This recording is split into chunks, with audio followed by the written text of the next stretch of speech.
Hello, and welcome to Behind the Screen, where myself and Oso today are talking about uh, beauty in gaming.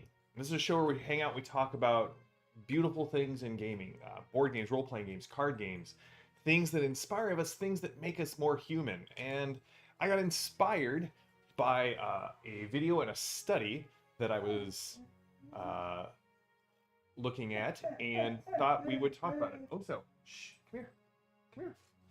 Come say hi. Want to come say hi?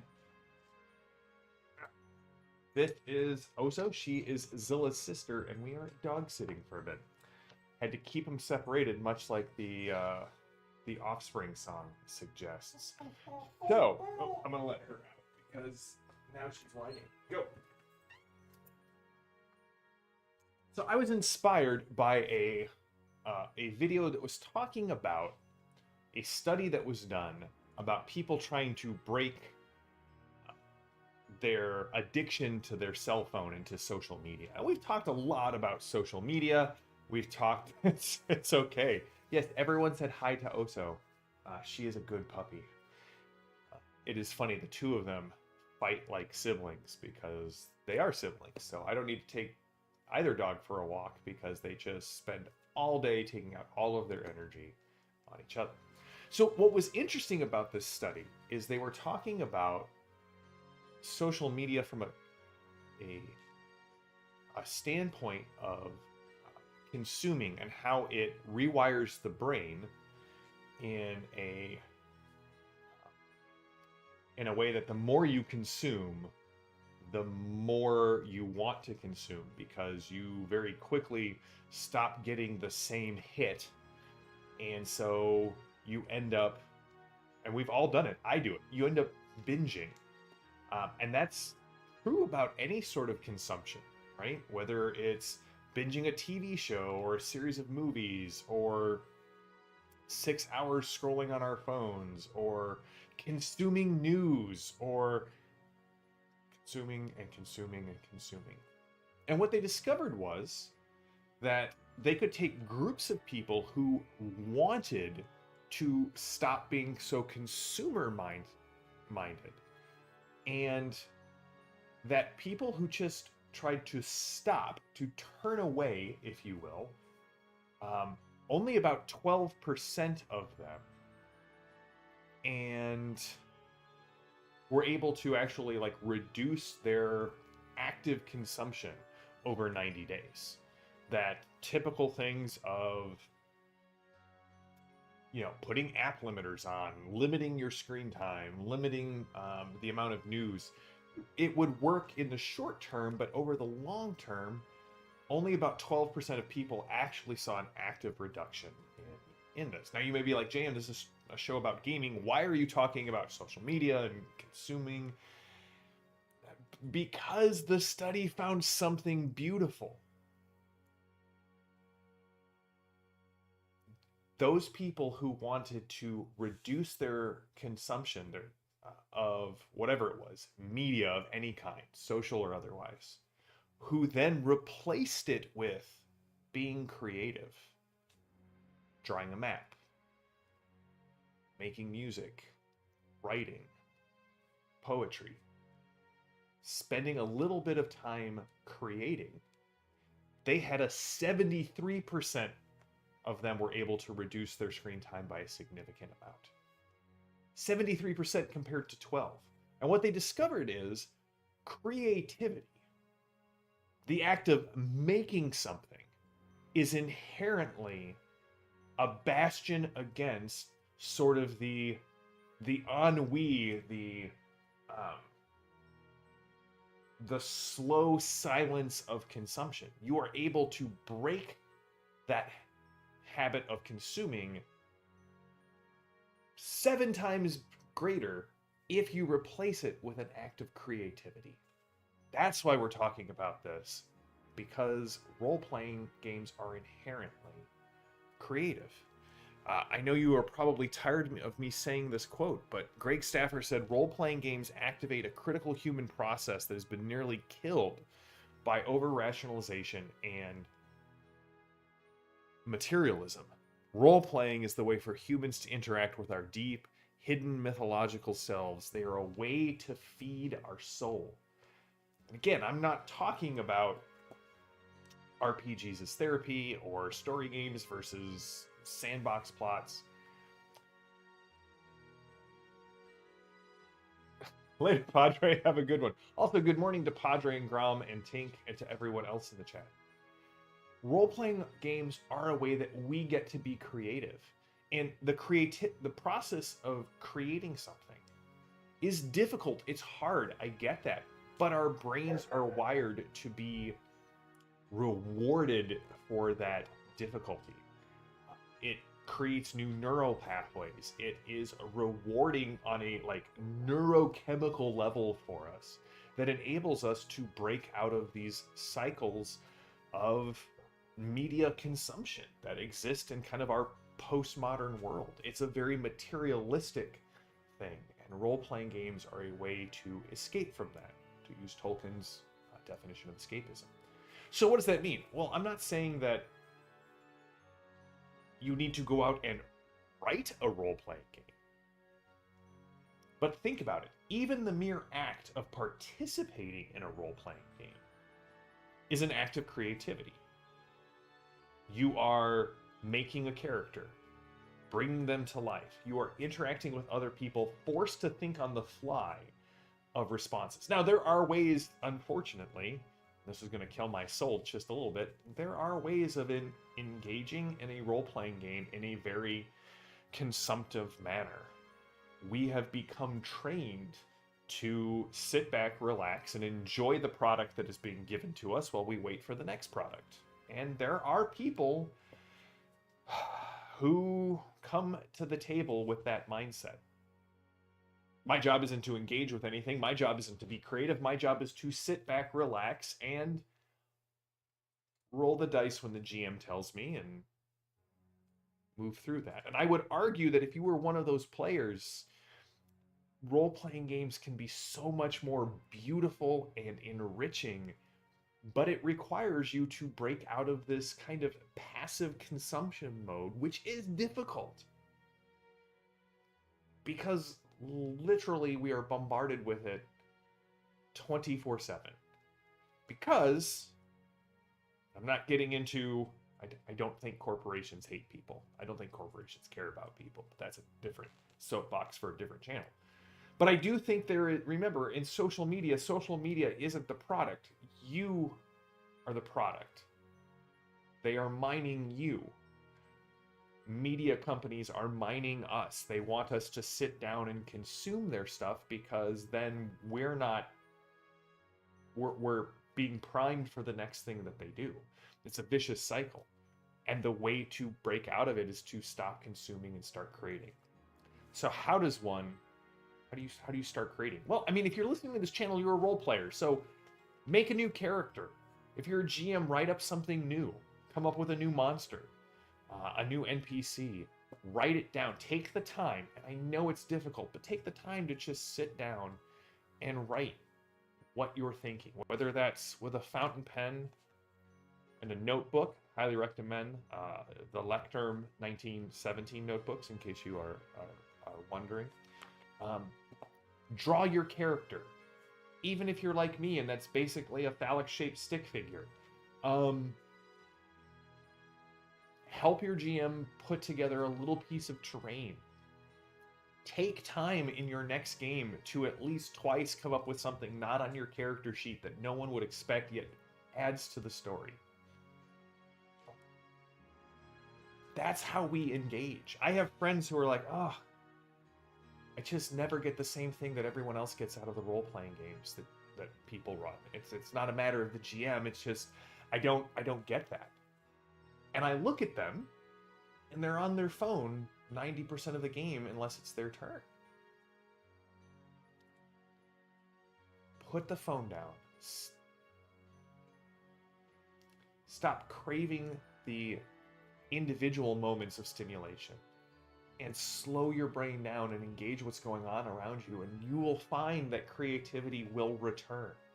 It takes some time, because for most of us, that creative outlet is atrophied.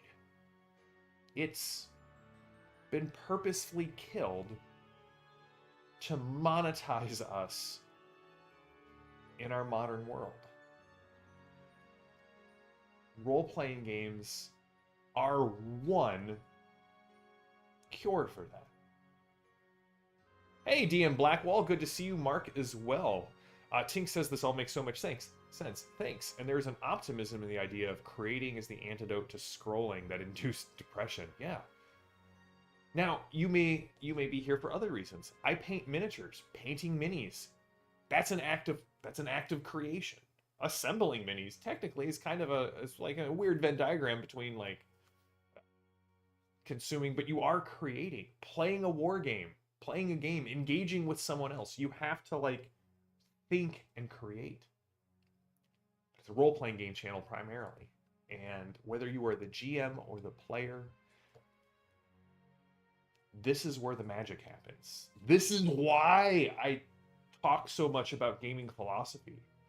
Because in a postmodern world where many of our outlets of creativity are being just replaced by media, and this creative impulse that some of us have, or that all of us have, is being atrophied.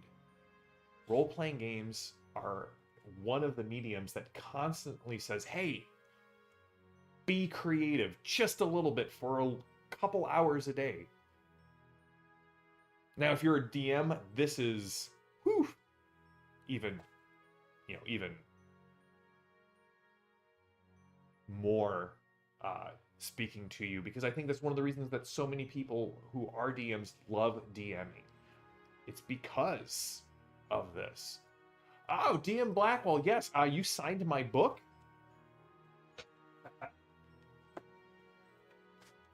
I did a review of it, and I ran this last night for my Wednesday group. We had a couple of people out, and so instead of playing our Palladium Fantasy game, we played through what was the one that we did through? The Goblin Attack, and everyone had a ton of fun. I'm not saying that you need to go out and make a role-playing game. You could. I talk to several people multiple times a day about game design and game theory, and what it takes to put a role-playing game out. There is a halfway point here between consumption and creativity. I need to talk about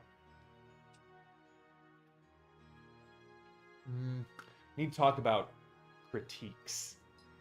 I'm going to say critiques because I think that in general, when we criticize something, I fall into the C.S. Lewis model of criticism, where you really shouldn't criticize something unless you love it. If you love something, you can see where it is.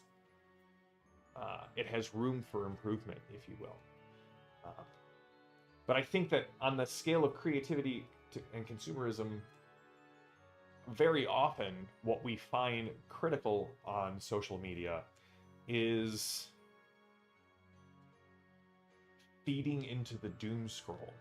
And it may feel creative in the moment, especially if you are a witty person. Point out the flaws in things. But here's the thing, criticism is not creation. And in fact, all you're doing is adding to other people's consumption and in fact, despair in the fact that when, I'm not saying we can't be critical of things, but remember, Lewis talks about in an exercise on criticism that we should be very careful about criticism and only do it for things that we love, because in the end, we always come back to the things that we love and we want them to be better. Doom scrolling and I'll call it what I think it is, kind of hate responses to things feed our doom scrolling, and they tend to feed more towards the darker side of the spectrum. We used to have a saying, I don't know that, it's really, I think, a Gen X and before, if you have nothing nice to say, and I think social media has kind of allowed us to have this perceived anonymity as we yell into the void, we forget there are people on the other side of things. And for those creators out there who are listening to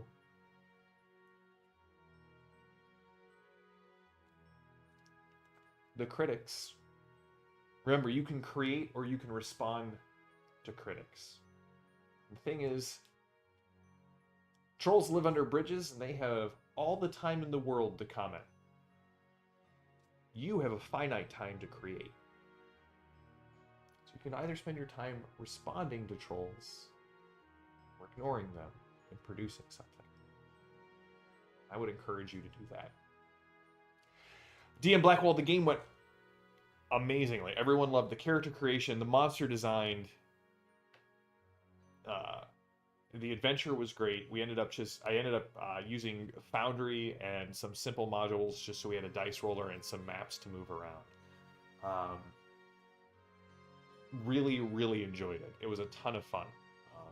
Mark and I got to play, and Tink got to play in several of your games at North Texas RPG Con, which is where we bought the books. And Mark is already like, hey, we're playing in some more of these games next year. Mark, you played in the game last night. You can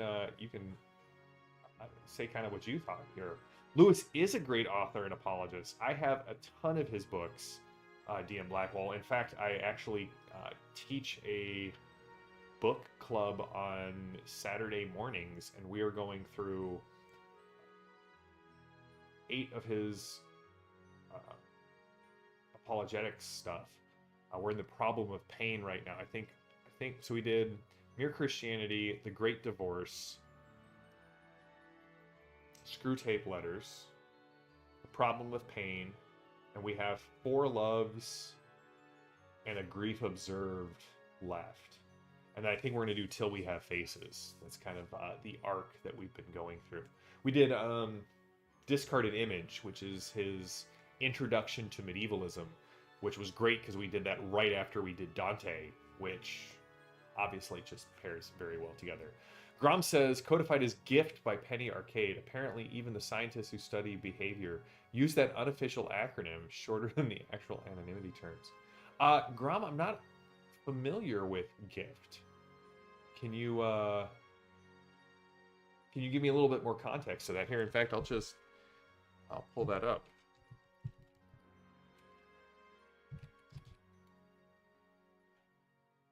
Oh, the greater internet FWAD theory. Yes, exactly, Grom. Thank you for that. Yeah, I just saw that. Being anonymous turns some people into jerks. Or does the anonymity allow the jerkiness in us a viable outlet? Yeah, we enjoyed meeting you as well, DM Blackwall. Yeah, Mark said it was a very fun game. Players came up with some very surprising career combos. I love that. DM Blackwall, I don't know if you've ever played Grim Dawn, but myself and one of the players last night did. And in that video game, you get to pick 2 classes as well, and you can level up from both. And then they have like a special like name combination of each of them. And I was like, we should do that. We should come up with, archetype names for the 2 classes that kind of come together. And then I realized that there's probably like 190 plus combinations of classes, and I was like, yeah, that's not that interested in doing that. If I were playing in a Horde Wars campaign, I would take my 2 classes and then come up with, this is what I am. But no, ton of fun. Grom says, good question. That's part of the official study. I'm not qualified to comment on the specifics. Grom, and I think there's wisdom in that. So few of us are qualified to actually talk about a lot of the things that we assume that because we've read an AI synopsis that we are now super qualified to speak of. So that's it.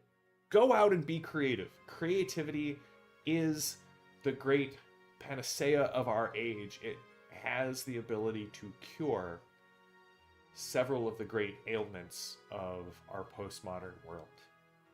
Even if that's just making a new character and coming up with some clever ways to bring them to life at the table. Don't sit back and passively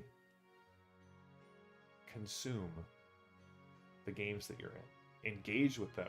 And I think I was on Grail Country, and one of the things that we talked about is the fact that humans are not necessarily Homo sapiens, humans that think, but Homo liturgicus, people that do. Because what is the core of the DM's question to the table? What do you want to do? Be creative in that moment.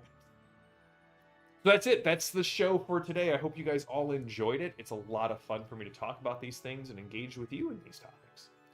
Next week, I'm doing a overview of Acts 2 because I just got my Adventure Conqueror King Imperial Imprint 2.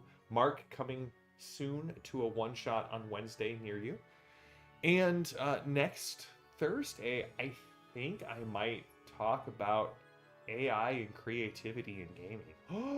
We'll have to see how that goes. So, until next time, I hope you all stay safe, stay healthy, stay gaming. Go out and be creative. I'm JM, and this has been Behind the Screen. I will see you all later. Till then, have a good one, everybody.